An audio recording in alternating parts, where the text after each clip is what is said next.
Good afternoon, everyone, and welcome to this week's webinar. We're broadcasting live from Centurion on a beautiful Thursday afternoon, November the 19th. I'm not sure about you, but I can definitely start feeling that end of year excitement within me. I don't know whether it is just because some projects are revving up and needs to be completed before the end of the year, or that some things are starting to wind down.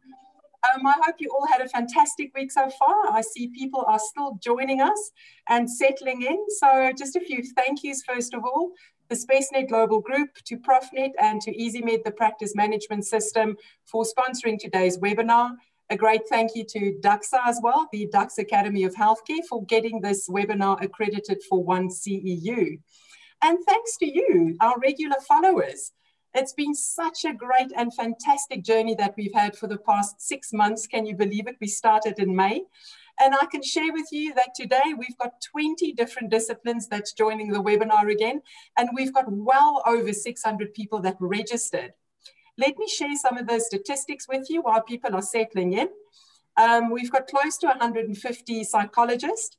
There's nearly 90 physiotherapists. We've got about 60 occupational therapists. There's over 115 biokineticists. I wonder why there's so many on the webinar today. Thanks, Bertie. There's 35 speech therapists and audiologists. We've got about 15 dietitians. There's over 30 registered counselors, around 20 podiatrists, as well as social workers.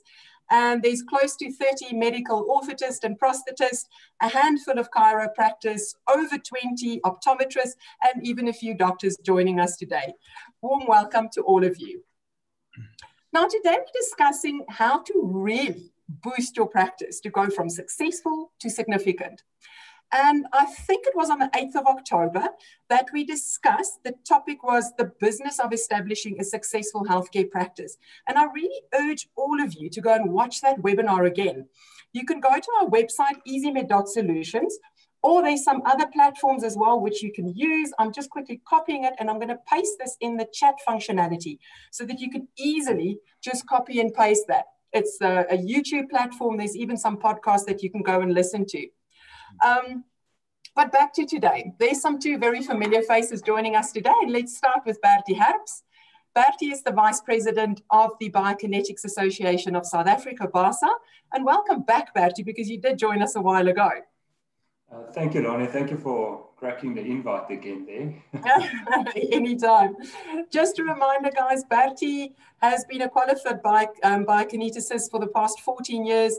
He's also a business owner and private practice for the past 11 years, and he's extremely passionate about growing businesses. And that's why we've got him on again with us today. So thank you very much for sparing some of your very precious time to join us in the webinar this afternoon. Thank you, Lonnie, and thank you to ProfNet for this opportunity. Quite excited for today's session. I'm sure we're going to learn a lot today. Excellent. We're also joined by the Director of ProfNet Medical and the SpaceNet Global Group Executive for Operations, Dion Beat, a very familiar face on this platform. So not only did Dion chair the Physio Society, he was also a private practice owner for many years. So Dion comes with a lot of experience. Dion, thanks again for your time. Thanks very much, Lonnie. And how's it, Bertie? Nice to see you. Welcome. Thank you, Dion. Always a pleasure to talk next to the giants. I think we're standing on your shoulders today, Bertie, but thanks for joining us. Pleasure. Thank you, Dion. Fantastic. As you can see on the screen, guys, my name is Lani Ace. I'm a product manager with the SpaceNet Global Group, and I will be your host again for the afternoon. Now, gents, I think we need to get started because I'm sure there's a lot of things that you want to tell us this afternoon. But just quickly, attendees, do remember that we're going to try and explain and discover and discuss as much as information as possible this afternoon. But we unfortunately can't discover all the unique nuances of every single practice and the practice type. Should you require more information about your specific practice requirements, do go and talk to an appropriate advisor. But I think we can get started. And I want to actually, before we get going, just encourage everyone to use either the chat functionality or the Q&A functionality. We'll keep a close eye on some of the questions comes in, and we'll try and answer those as part of the webinar this afternoon. Actually, I want to take you back to October. And we were talking about how to get a successful practice. Now, let's just assume everything is smooth sailing. You've got a steady flow of patients coming in, your books are balancing, you're even making a little bit of money on the side. So by all accounts, you're successful in your practice. Surely that's enough. Why now all of a sudden strive for significance? Well, Lonnie, this is actually such an interesting topic for today. But in all honesty, to reach a position of success in your practice could be one of the most dangerous positions you could be in. And the reason for that is being that practitioners often become complacent with their achievement of success, and then they fall into a comfort zone. And that is the last place that you want to be in, especially if you're a practitioner or a health practitioner or a professional in practice, reaching that type of success. The reason for this is that the comfort zone that you reach produces a lack of stimulation for growth, a loss of passion and excitement for the profession or for the practice, and eventually boredom sets in and a lack of interest grows from that point of view. So what you want to try and do is you want to try and remain as active as possible, because complacency is often perceived as the enemy of growth. I hear you loud and clearly. But now, Bertie, how would you summarize what's the difference between a practice which is just successful versus a practice which is significant? So, Lonnie, the two are closely related, but yet different. It's like my daughters say always, same, but different. A practice of success is often considered a practice that has accomplished an aim or a goal. And these practices are often referred to as a goal-oriented practice. Whereas a practice of significance is a practice that constantly strives to achieve a level of growth beyond itself. So these practices, or a practice of significance, is often referred to as a growth-oriented practice. So what you want to try and focus on is you want to focus on a growth-oriented practice, not a goal-oriented practice. And a practice of significance could be reached on 3 key principles. Very simple. 1, have a strong vision and a purpose for your practice and in your personal life. What's very important here is that you have a vision for both. Reason for that is that your personal life influences your practice, and your practice influences your personal life. Now, in our webinar on the 8th of October, like you mentioned, we actually discussed the importance of a vision. And with that in mind, is that vision is single-handedly the most important aspect of your practice to have.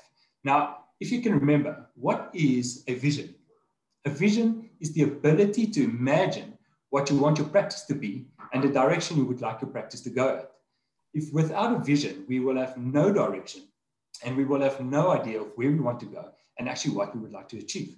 So what's important here is that you need to think of an inspiring vision, something that's exciting, something that is really going to make you stand up every morning and make you work hard for the next level within your practice. So the other aspect that we're looking at here is purpose. Purpose, what is purpose? Purpose is passion. Passion is basically what you love doing, and then talent. Talent are your strength zone. What are your strengths? So most importantly, if you can identify your passions and your talents, that will give you an indication of what your purpose will be in your practice. So having a purpose, a clear purpose and clear vision for your practice, that will give you a huge leap in making great gains towards a practice of significance. Secondly, if I could just jump in there, if you don't mind. Sorry, Dion, you want to go first? Because I see you were raising your hand.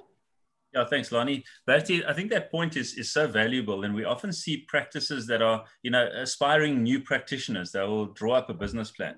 And we've spoken about this before, but business plans, we often think that, that's for my bank manager or that's for the person I'm going to ask for money from and so on.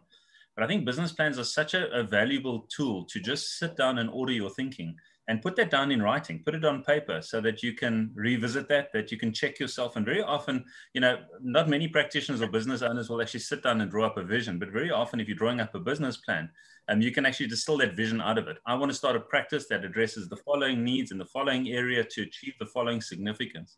And I always find that I've done it a few times in my own career and it's actually quite sweet sometimes, is you go and revisit a business plan you wrote 10 or 20 years ago. And you look at that, and it's almost like journaling. You look at that and you go, wow, that was really naive. That was cute.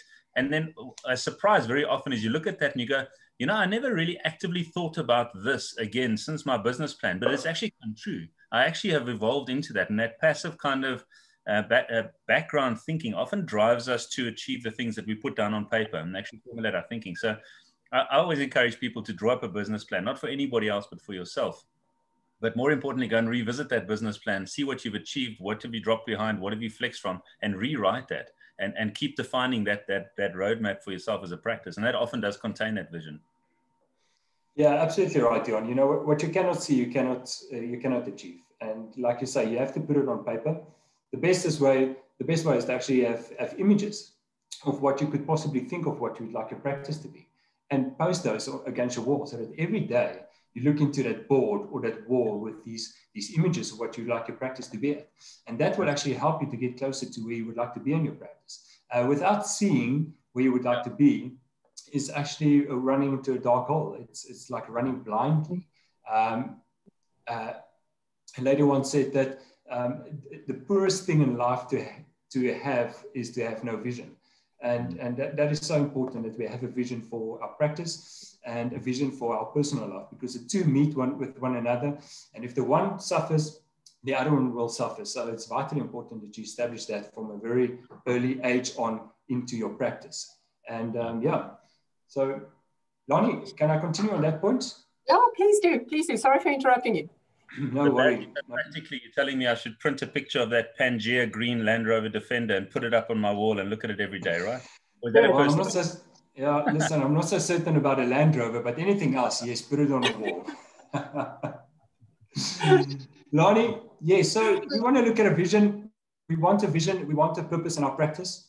That is the most important aspect. The second important aspect or key principle to develop a practice of significance is to grow your practice to its full or maximal potential. The third part there is investing to grow others. If you have these three in line and you focus on these three aspects or key principles every day, you are definitely on a right track towards significance in your practice. Not only success, but significance. Remember, significance, we want to go beyond where you're currently at and beyond itself, where it is in its current status of your practice. So, Lonnie, you know, Gandhi actually said once that the difference, what we do and what we are capable of doing, would suffice to solve most of the world's problems. And that's exactly what it is. It's that difference. Just to do what we are capable to do, and we can actually achieve a lot more in our private practices than just reach the ordinary of success. We don't want to just stay at success. We actually want to go beyond success, and we want to grow. The more we grow, the more other people will grow. And if other people are growing, the more we will grow. And if we are growing, also our professions will grow. And so the healthcare system will grow in that as well. Yeah.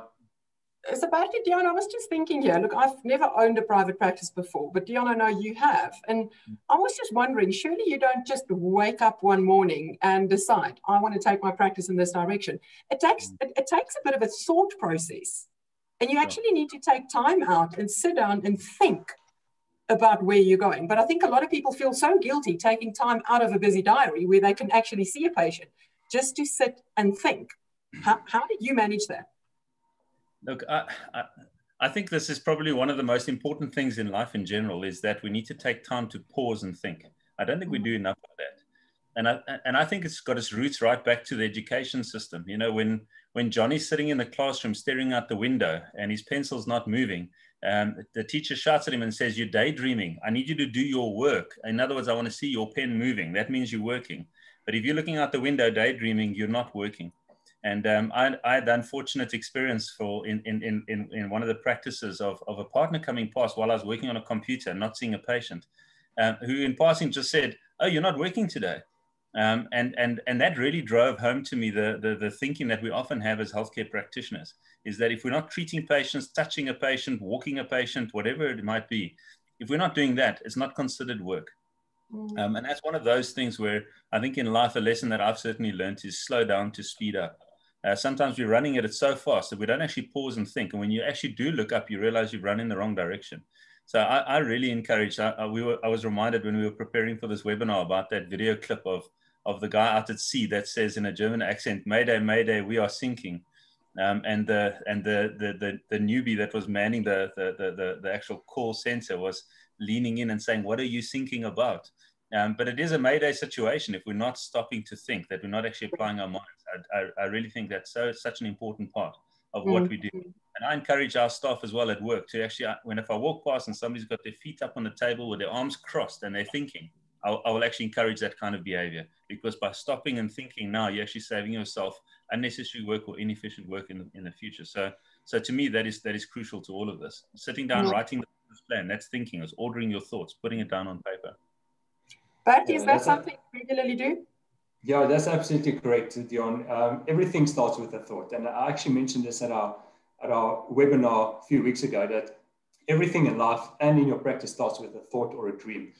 But how you feed that thought will be the differentiator between success and significance in your practice. What you think on will determine what you will be and what your outcome will be in your practice. So, Lonnie, I've realized that many people find it easy to think on many things, such as their daily activities. They're so occupied with the pressures and the stresses of their work and life and play, but they actually don't know exactly how to think on good thoughts for growth. And that is vital. We need to be able to actually build a mindset to think on good thoughts for growth. And, mostly the reason for this is that most of us don't actually really know how to think on these type of things. We don't really know what to think about.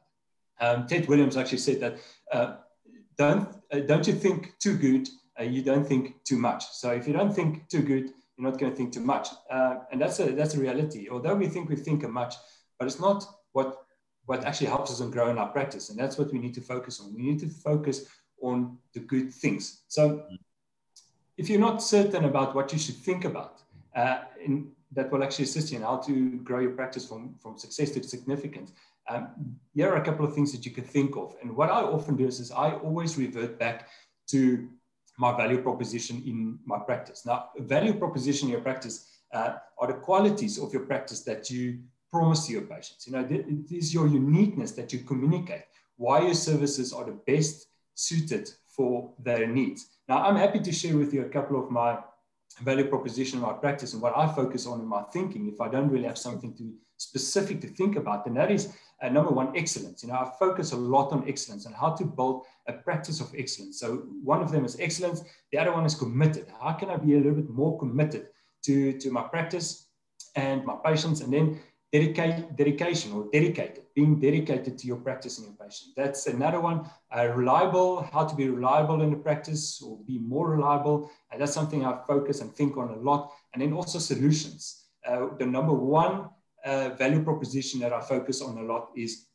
solutions. How can I actually improve my offerings to my patients and my clients, and how can I actually increase my solutions or my offerings to my clients? I really focus on thinking on those type of things. So, Lonnie, you must remember that good thoughts create great ideas, and in great ideas inspires creativity, and lots of growth comes from creativity. A leader and a practice owner need to embrace creativity as much as they want. If they want to see growth in their practice, they need to be creative.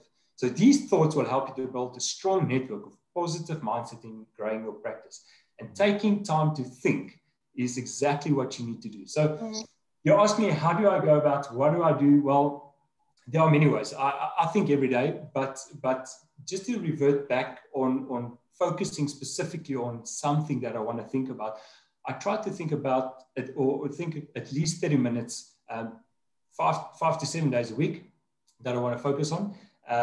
But mostly what I would recommend is at least twice a week. You want to think for 30 minutes without interruption, in a place unfamiliar, out of the ordinary, where you can just sit without distraction and you can think of something, and thinking just on something simple such as growing your practice, advancing or enhancing your practice, and growing your practice from success to significance. You will be amazed the ideas and the creativity that comes with that in that aspect.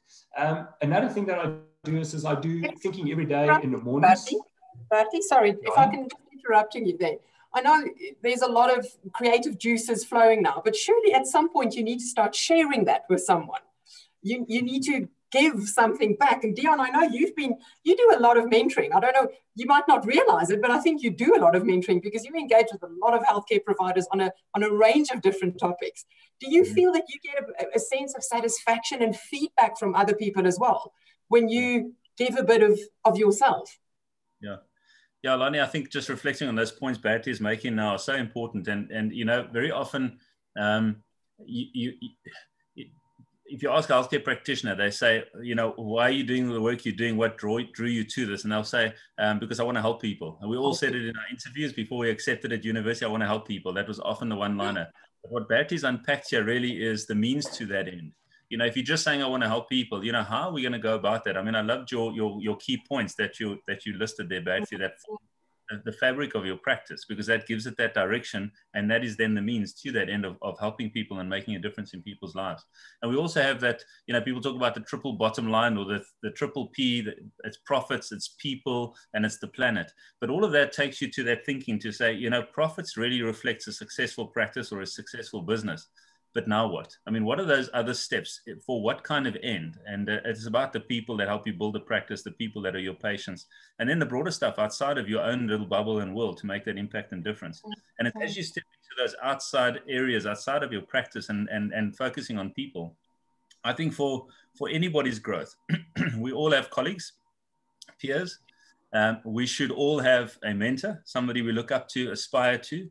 And we should all have a protege or proteges, so that you kind of putting yourself into that position where you're paying it forwards with a protege, you're learning from a mentor, and you're sharing amongst your peers to kind of consolidate that and work together in driving forwards. We all owe that to ourselves as human beings to move forwards. And it's such an incredible experience to mentor someone. And it's an honor, it's a privilege. It's something that's driven by the mentee, or the protege would come and have a conversation with you and say, you know, this is what I'd like to do.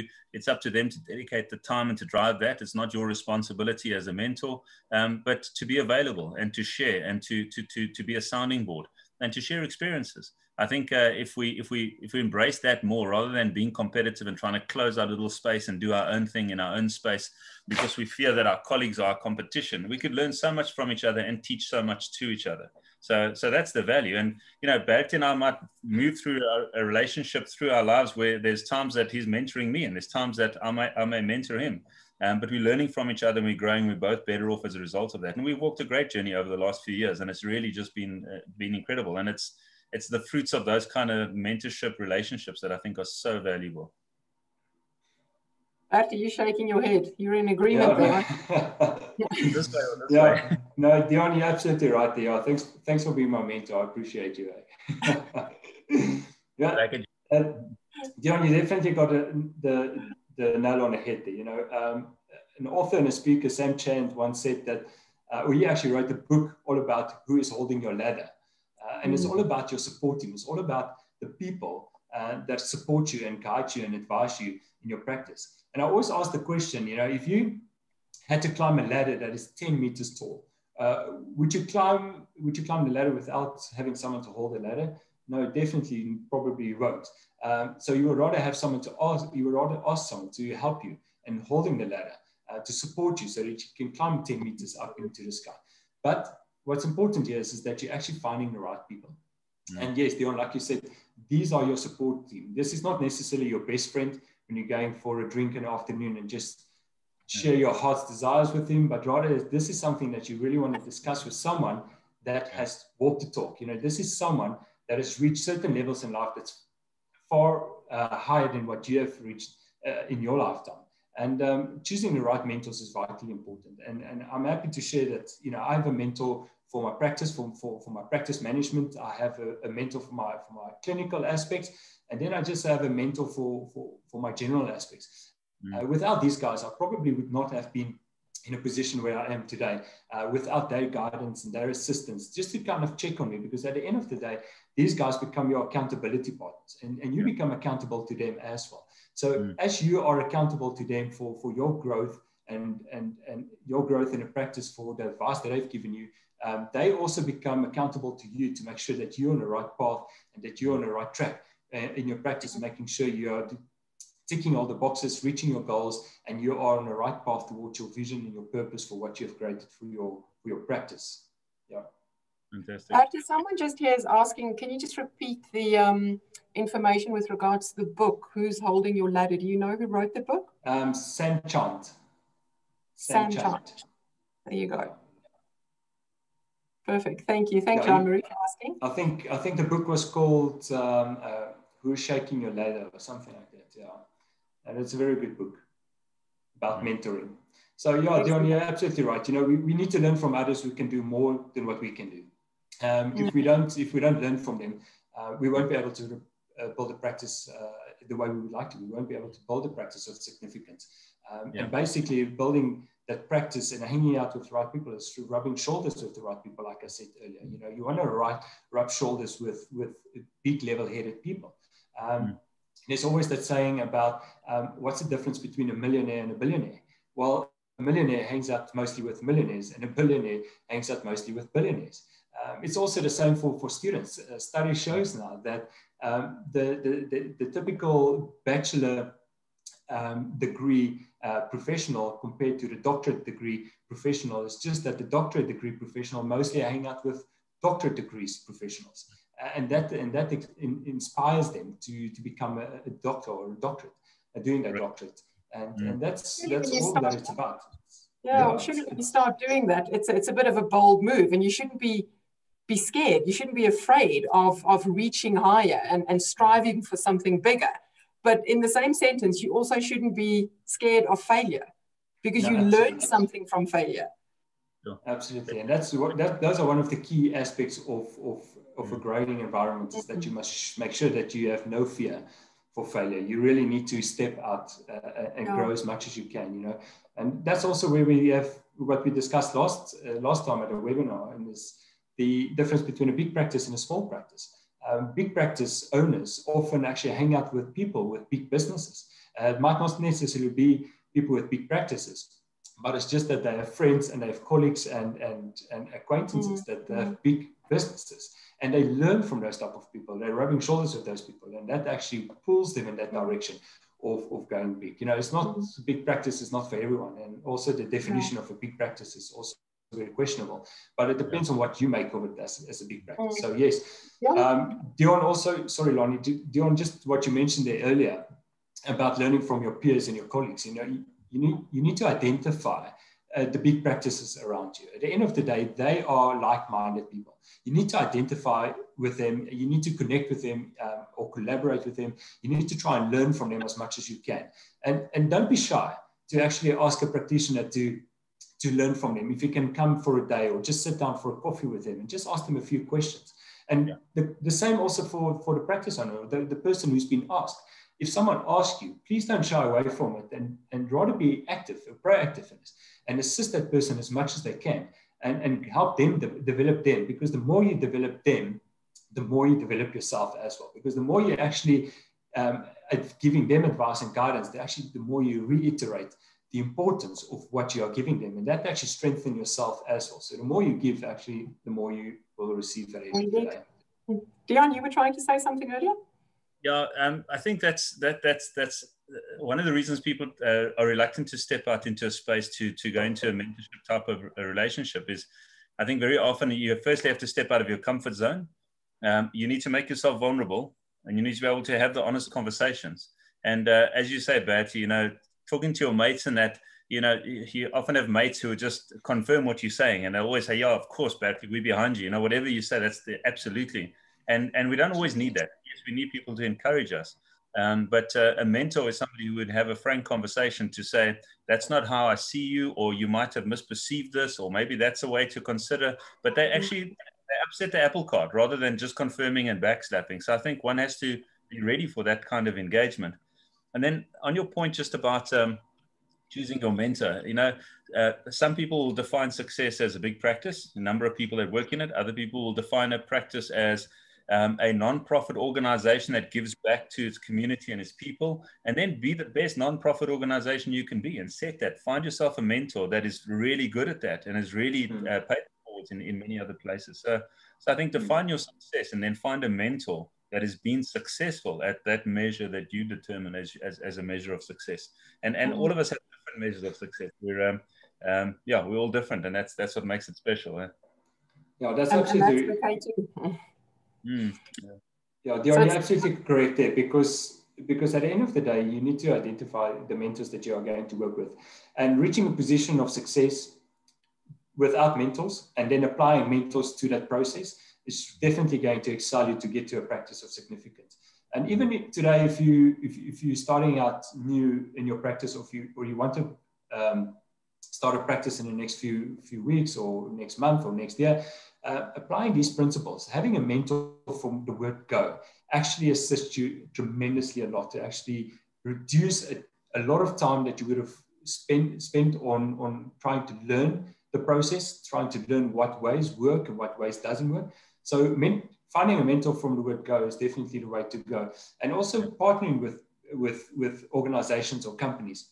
There are numerous companies out there that actually give assistance and advice to health practitioners or health professionals in setting up the practice and also guiding them through the process. Identify those areas and then try and get involved with them, because it will definitely take a lot of frustration off you, a lot of money and a lot of time that you would have wasted and spent on just trying to find your feet in your practice to make it successful or significant.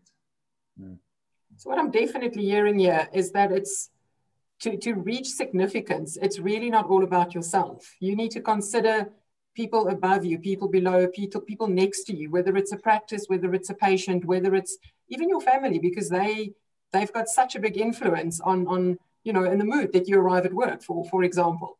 So don't try and do this thing on your own. Really, it's an inclusive process, but you need to choose who is part of that process, and choosing your mentor, choosing people who you're going to mentor. And I think that's the message that I'm hearing from you, Bertie. Yeah, absolutely, Lonnie. I think just going back to point number one, which is the most important point, and that's developing or creating a vision or purpose. Most importantly, that the vision that we create is actually not about us. And that's exactly what you're saying there. It's not about us. It is about the people around you.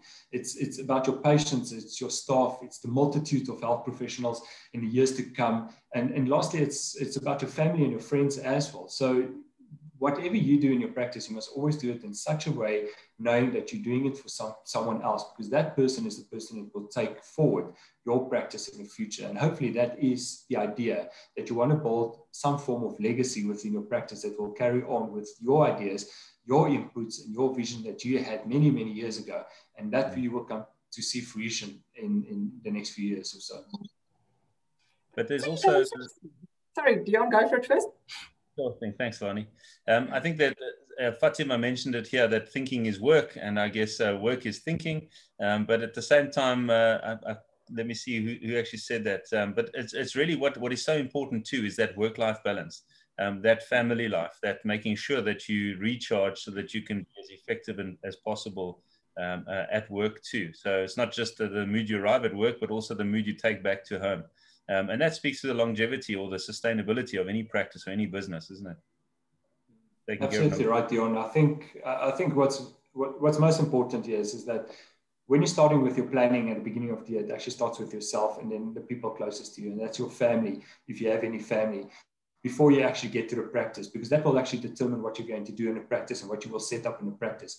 Often people set up these huge business plans and create these visions for their practices, but they actually don't incorporate themselves. They don't include themselves in their family. So what's happening there is there's actually friction against the two.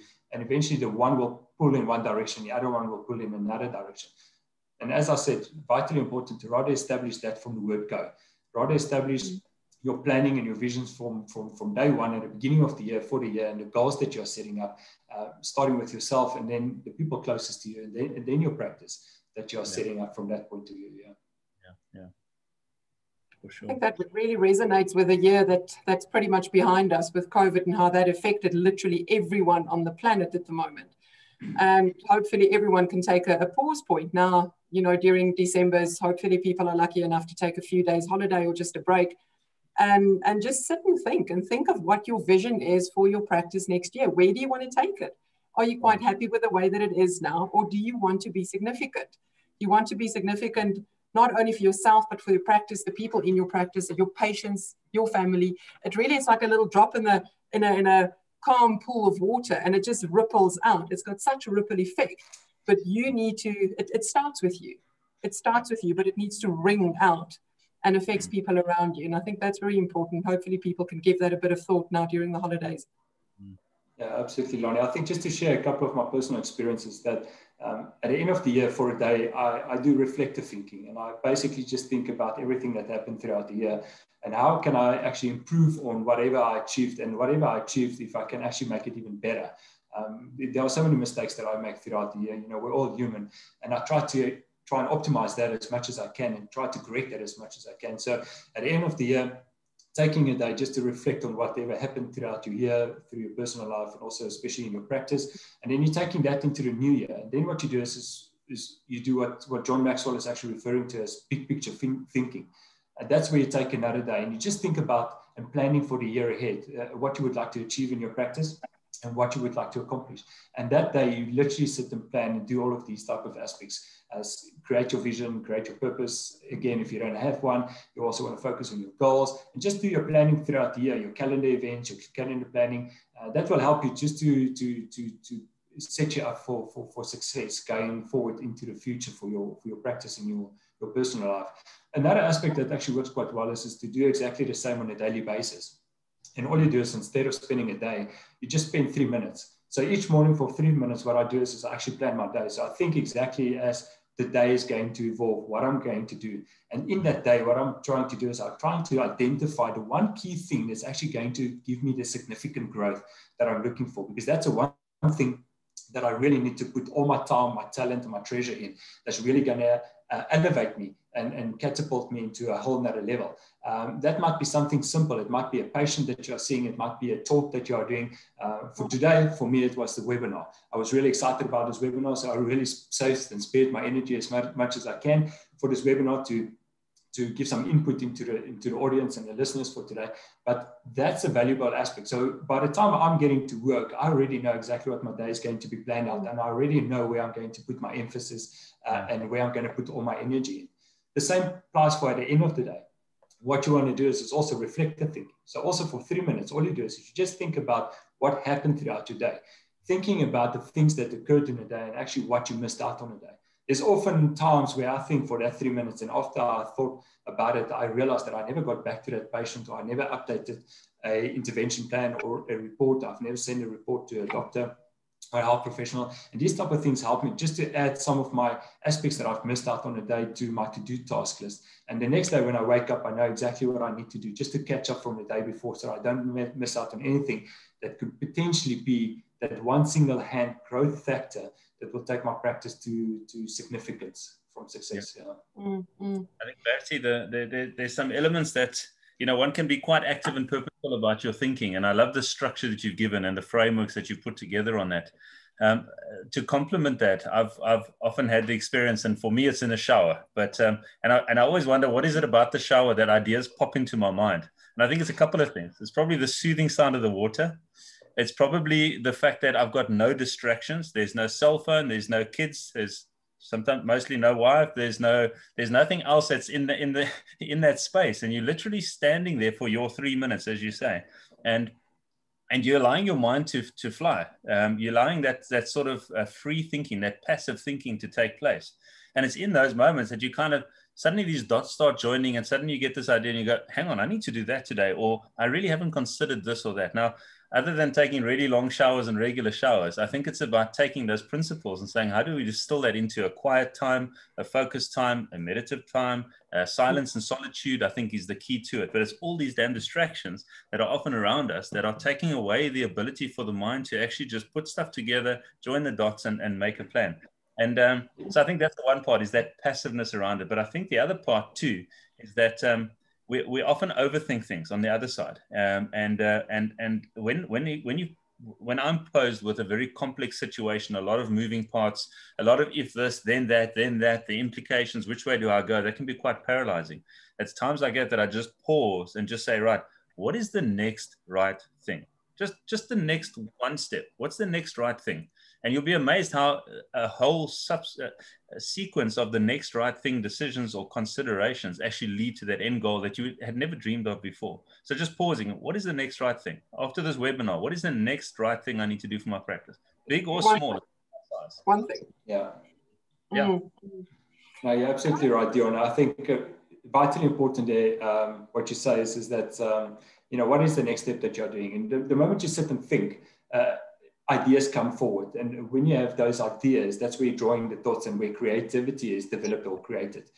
You want to, like I mentioned earlier, creativity is vital in your practice, especially if you want to grow to a whole nother level of significance. Don't you think it's one thing joining the dots in your own mind and going from, setting your expectations and planning on how you're going to become significant?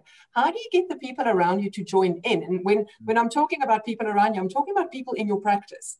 How do you get for them to share your vision and to walk that positive, energized road with you? Yeah. You actually you just answered yourself there, and it actually starts with the vision. Lonnie, if you don't have a vision, people find it very difficult to buy into your business or into your practice. If you have other health practitioners with you in your business, whether it's multidisciplinary or whether it's just a physio practice or a biokinetics practice, OT practice, if you don't have a vision and you haven't communicated that vision effectively to them, you will have a very difficult time to actually have them buying into whatever you are bringing forward throughout the year. So it's vitally important that you actually share the vision with them. And once you have shared the vision with them, you actually open it up to them so that they understand the vision clearly. And if they have actually something to add to it, let them add to it. And if you find it's valuable, it can bring a lot of growth and potential to the practice, and it's in alignment with what you can see in your business or in your practice, then definitely include that aspect from them. But it's so important that they need to see what the vision is, because if they know what a vision is, then everything else will fall into place. And all those dots that you're drawing, those dots will be a lot more clearer, a lot more colorful, and they will definitely see the bigger picture at the end of the day to see where the practice is heading and where they are going. There's nothing more frustrating in a practice than actually if you sit in a position where there's no vision.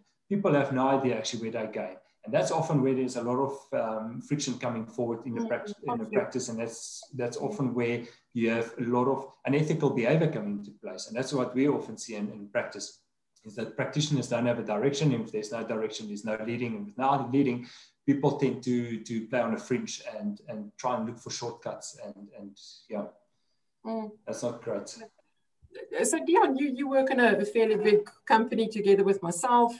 What would you say is the best way of sharing the vision? Is it a once-off meeting on the 4th of January, once every year, and then you leave it there? Or is it a continuous thing that needs to be written up? It needs to be displayed on a board. You need to revisit it with town hall meetings, or what would you say? What sort of advice or practical advice would you give? So I think there's so many different people talk about a vision and a mission and a whatever it might be. There's so many various elements, but I think just to cut through the noise on that, I think the culture and the environment that you create within a practice or in a business is contagious. People remember how you make them feel, not what you said. People mimic you through your behavior, not through what you've told them to do or what you're dreaming about. There's nothing worse than having a vision with all these esoterical kind of ideas, but you're not walking the walk. So I think the most important thing is to actually be present, live those values, demonstrate those values, and check that on every, and it's not just the big decisions, it's the little decisions. It's being consistent in those, in what has set those values, and is it in the direction of the vision? And having those conversations, of course, you need to be putting it out there. People need to see the vision statement. It's always good to have that up to remind you, Bertie, you spoke about having the images up and, that's the picture. That's what I want to go towards. And the vision's part of that, is putting those words up and remembering those, but also keeping people accountable. And we in the business hold each other accountable all the time to say, hang on, around this exco meeting or this board meeting or this head of department meeting, or even just around the coffee machine, somebody says something that doesn't resonate with a culture or resonate with a vision, or I've got this great idea, we hear it out. We say, how does it fit into the vision? Remember our strategy, remember our roadmap? So tell me how this fits into that one, or do we revisit our roadmap? And that constantly drives that. It's about living it, not just putting it up once a year and saying, guys, this is where we're going this year, catch you later. We'll revisit it next year. Yeah, absolutely correct there, Dion. A vision is something that you actually put up in your practice. That's something that you want to show your patients actually, or your clients, because when your clients or your customers can also see what you are striving for, what you're living for, it also gives them a lot more meaning as to why they should be coming to see you. So that's something you want to print out, or you want to even be creative, fancy, let someone design something nicely for you and put it up right in the middle of a big wall somewhere, and where everyone can see it on a daily basis as they're walking in and out, they can actually revise that vision. And that's actually what's going to stick with them. Yeah. So let's say you've done that, you've ticked all the boxes, you've got your vision, you've got your board, you've got the graphics up, saying the slogans. Is it okay now to take your foot off the pedal, off the petrol, or is it something that you need to keep on pushing and driving forward? Yeah, Lonnie, you know, a very good example that actually comes to mind for me for that question that you're asking is that many years ago, a reporter was sitting next to the CEO or the founder of DHL. And like most of you actually know, is that the DHL planes are all bright, shocking yellow with this big red DHL written on it. And the reporter looked to the founder and asked him, so Mr. DHL, why are you actually marketing so much when you're already so successful and you're on top of your game? And he looked at a reporter and he actually replied to him and said that the same way these engines keeps this plane in the air, so I will continue to market. And that's exactly what we need to do there. We actually never stop. We always need to push forward and to reach that level of significance. Because remember, the level of significance in your practice is actually growth orientated, not goal orientated. It's not a goal that you're setting, and then once you reach that goal, we're all stopping. We actually want to reach the next level. So in all honesty, it will be endless. It will never come to an end. We will always try and reach to go beyond its current self, like I mentioned earlier. And that's where we're getting to that point of significance, is by keep moving forward and never actually let go and never stop. If that answers your question. Thank you. One thing that is and it's a reality, and we need to call a spade, is that together with a vision and a mission and all your expectations, sometimes you don't reach them. Sometimes you fail. And what would you say, what's the best way of coping with that? Do you just pick up and carry on, or do you, again, perhaps sit, reflect, how can you improve on that failure? What would you say, Dion? Yeah. Lonnie, the biggest lesson I've learned, and I can thank my lovely wife for that, is I think we sometimes beat ourselves up about failures. I most certainly have a history of that. You know, you do something, it doesn't quite work out, and you go, you know what, I knew it. I shouldn't have tried this. You know, that was really a waste of time. And she approaches life quite differently and going, we're going to try that. No, it didn't work. That's great. And while I'm still saying, if you're not stopped to mope about this or to weep about this or to mourn about it, she says, it's water under the bridge. What's next? And here we go again. And she just keeps that forward momentum. So I think some of the cliches that often define that and describe that is failing forwards. And I picture that in my mind. You know, it's one thing to trip over something, stumble, fall, stand up and actually walk back the way you came. But it's something else to trip over something, lose your balance, leaning forwards and actually failing forwards, finding your feet and actually moving forwards with even more momentum. I think it's just such a nice sort of graphic that kind of drives that home for me. And that's taken discipline. That's taken a mindfulness to actually apply my mind in that way and say, you know, because very often, and I can relate to it, people are too scared to get out the blocks or try something new for the fear of failure. And you know what? You're your own worst critic. Your friends, your people around you, your family will look at that and go, well tried. What's next? But meantime, you actually put yourself up thinking that. And so just go easy on yourself. Forgive yourself. Be gentle. Yeah, Leon, that's absolutely right. I think the two words that comes to mind to me is consistency and persistency. I think you're in a worse position when you have never failed than if you have failed. If you have failed, then you can learn from that mistake and you actually can grow forward and move forward. But if you've never made a mistake, you will never know what the next level will be like. Because those people who actually failed in life are those who's actually very high or on top of their game today. There are many business people today that we aspire to be, but people don't actually realize the amount of times those people failed because they kept trying and kept trying and they kept trying to push the limits. And as they're pushing the limits, they kept failing. But every time they failed, they actually add to experience. And that experience eventually became insight. And with that insight, that is what you actually, how you build your foundation in your practice. Because when you have a strong, solid foundation, then you know that the more you try and the more you fail, the more you actually grow. It's not something that you're actually taking 10 steps back and 1 step forward. It's actually more like 5 steps forward and then 1 step back, if that makes sense. So yes, being consistent, being persistent, and keep pushing forward. And Dion, I kind of like like your example there, especially your wife pushing you forward. I think that's definitely a valuable part. And once again, it just shows you that there's some form of mentoring aspect that's coming from that point of view, and especially that's accountability point that you are listening to and adhering to apply into your practice for that significance factor. Yeah, I think one of my partners often says, let's not learn a mistake twice. So just learn from that. Mistakes are okay if you can forget, but don't make the same mistake twice, right? Learn from that and move forward. And remain teachable. How do we remain teachable?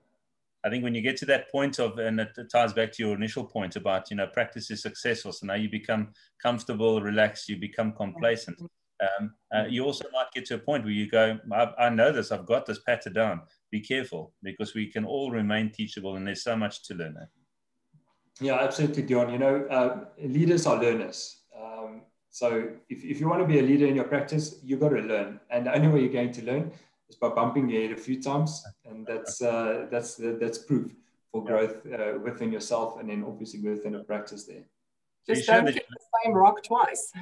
And be sure you can learn from other people's mistakes. So there's always an opportunity to learn from others' mistakes, not only from your own. And that's where the mentorship comes in, the sharing, the observation, and the thinking. Yeah, absolutely. And especially if you hang out with those practices that's quite big, or successful practitioners, you can learn a lot from them. And I always tell practitioners or health professionals that want to go and practice, take that time and go and visit someone before you start, because that person can literally cut down, like I said or mentioned earlier, your practice by half the amount of time and money and effort that you would spend to get going. Really just take that time and think about it, and then collaborate with other professionals and network with them to actually assist you in the process. Yeah. Why do you think people don't do that as often as what they should? Is it the embarrassment factor? Why wouldn't you want to go and talk to anyone else? Well, Lonnie, from my experiences, what we refer to as a blind spot. These are typical blind spots of leaders and especially practitioners, is that one of the most superior blind spots that we actually have is egotism. It's more an ego factor, because why would you want to go into another practice when they're so successful? You often actually see them as an enemy, which is the worst thing that you can possibly do. You should never see another practice as the enemy or even as competition. Because if you only make them your competition, you will only raise your level to their level. And what you never know is that you might actually surpass their level far more than what you can ever imagine. So yes, try rather not to focus on other people, and rather don't have an egotistic effect or personality, because that can definitely be to your detrimental. Rather focus and be open on other people and actually collaborate with them. Like I said, you want to really try and remove those blind spots. And the only way you can actually remove those blind spots is by asking someone else to actually identify these blind spots within you, because a blind spot is something that we as practitioners or health professionals can't identify. It's something that only someone else can identify. So maybe a good way to approach this is to ask a friend or a family member or a colleague or a staff member, or even a patient or a customer or client, and ask them, what blind spots do they see in you? And those blind spots you can actually identify and work on those blind spots to try and remove them out of your approach to people, and actually trying to learn a lot more than what you can. But it's only once you've identified them that you can do something about it. You're absolutely right. And that's why it's so vitally important that you actually constantly check in with your mentors, like we discussed earlier. Mentoring is exceptionally important, because these mentors actually help you to identify these blind spots. So asking someone on a weekly basis, on a daily basis, maybe on a monthly basis, if you have a wife or a girlfriend or someone that's close to you on a daily basis, you can ask them regularly, or your colleagues in your practice. That will actually help you to identify those blind spots and to try and work against those blind spots. Because those blind spots, eventually what they do is they're just keeping you behind and keeping you back, and actually prevent you from growing your practice the way you should be. Agree, Dion? Absolutely. I see a lot of agreements coming on the comment line as well. I think for sure. It's nice, nice to watch the comments coming in. It's quite interesting, Dion. We spoke about this the other day, about ego, how practices. I was at a practice yesterday, and And the practice owner said to me, yes, people in our industry, it's just like piranhas. They are so territorial about their profession and their practice. And it is so wrong, because when we working together as a team, not interdisciplinary, but also multidisciplinary, what we don't realize is that we ourselves grow far more beyond than what we actually can grow by ourselves. And when we're scoring ourselves, we normally would say that if we do grow, we would grow from 1 point to 4 points to 10 points. But in essence, if you do things by yourself, you will only grow in 1 point by 1 point by 1 point. But when you associate with other people and collaborate with other people, you will grow a lot more than what you actually anticipate to grow in your individual capacity without any assistance or support. Mm-hmm. Bertie, I'm just looking at the clock. We need to start wrapping up. But while you were talking, I was just thinking of something that John Maxwell once wrote. And he's the author of many a leadership book. And I think he said it was something in the line of success is when you add value to yourself, but significance is when you add value to others. And I think that's just something that I'm really going to take away from today's talk and discussion. And I hope some of the attendees are going to do the same. So guys, thank you so much for sharing your views. I will circle back to you just for some closing remarks. I think the one thing that I need to share with the attendees today, it's a bit of sad news. Next week is going to be our last webinar, but just for this year, just for 2020, we will pick this up again back in the new year. And I think in the words of Terminator, I'll be back. But in our case, we'll be back, Dion, early in the new year. So just watch this space.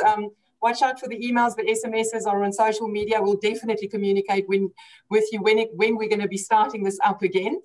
And just quickly about next week, when we're doing our last webinar for 2020, we'll be joined by a formidable team consisting of 2 incredible women who've been doing a lot of work behind the scenes for EZMed, for Medici, for ProfNet, the SpaceNet Global Group over the past 6 months. We'll be having Kaz Henderson and Nicola Probin from Networks with us on the webinar. They're from a company who does marketing and communication, and they'll be joining us to talk about your practice's marketing message. Who are you targeting? How should you position that marketing message? And we'll also be discussing how to use different platforms that's available to you. Social media platforms, we'll definitely delve a little bit deeper into that. But this all obviously needs to be done within that framework of the regulator. And potentially we're just going to be discussing the HPCSA because we've got so many members that's registered with the HPCSA. Just before the webinar today, Kaz actually dropped me a topic that I'm going to be sharing with you. And she's proposing, what does your healthcare practice, Apple and Disney have in common? So guys, please join us. It's going to be a very interesting conversation. You can join the webinar and register for your spot there by going to the EZMed.solutions website. Let me just quickly copy that. I'm going to paste it in the chat functionality again. It's also the same place where you can go and listen to any of our previous webinars. However, for next week's webinar, I would advise you to go and listen to the one that we did on the 15th of October, when we had Megan Maddox on, when we discussed how to market and grow your practice ethically. So next week's will just be an enhancement on that and taking it 1, 2, or even 3 steps further than that. Bertie, I'm going to hand over back to you for 1 or 2 minutes, and then Dion's got some very exciting information that he wants to share with you as well before we wrap it up for today. Yeah, thank you, Lani. I really appreciate it. There's so much to discuss in these webinars. I think we didn't even get through half of the content again today, as per the previous webinar, but we'll cover it at some point. In conclusion, my final point that I would like to give to all the listeners and audience today is that those practices who are successful are those who have known more than the average practice considers necessary. But those practices who are significant are those who have known more than the successful practice considers sufficient. So guys, keep pushing it, keep hassling it, work hard, and keep striving to grow your practice to a whole nother level, to a practice of significance, and be a growth-orientated practice, not only just a goal-orientated practice. Thank you, guys. I really appreciate it. It was a great time to speak along Dion and Lani with you guys and ProfNet. We appreciate the involvement, and we wish you guys all the best. Thank you. Thank you so much, Bertie. Dion, over to you, sir. Thanks very much, Lonnie. Thank you again for hosting and keeping us in order.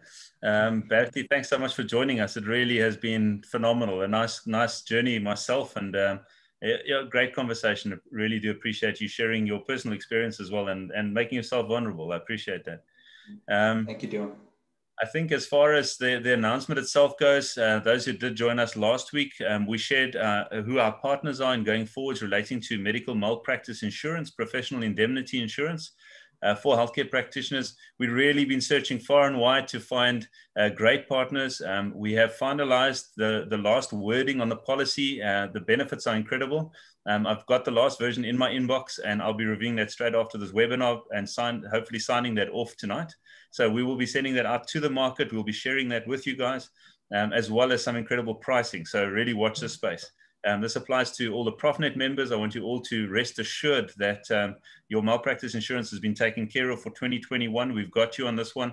You're going to get better benefits at a better price. So we will share that with you. And we're also engaging with various societies and associations to actually share that with them, because we want to continue to empower those societies and associations and continue to add value to belonging to those associations and societies. So we will be working very closely with them. So watch the space. We'll be putting stuff out in the different media channels that we have. Lonnie and Kaz and Nicola and the team will make sure of that. So watch the space. I see somebody's asking again, where do you get the past webinars? Please go to EZMed.solutions. You'll find the old ones. And then other people are asking, where do I register? Go to that same EZMed.solutions, go to the webinars tab, and you can register there for the next one. So we really hope to see all of you there and your colleagues. Please share the news and go and watch it. You can share the clips as well off the YouTube to all your friends and colleagues. Dion, and perhaps just to add, if anyone wants just to show an expression of interest in the MPI, you can email info@profnetmedical.co.za. I literally just posted the address in the chat functionality, so you can copy and paste it from there. But guys, that is all we have time for today. Dion, Bertie, thank you so much. It was a very interesting conversation and an afternoon with you two again. We will do so again in the new year. Definitely. Thank you, Lonnie. Much appreciated. Thank you, Dion. Thank you. It. Keep well. Guys, on that note, let's call it a day. I hope everyone's got a fantastic evening, and we will see you next week. Don't forget to register. Stay safe and take care. Good night. Thanks, everyone. Thanks, Lonnie. Thanks, guys. Bye.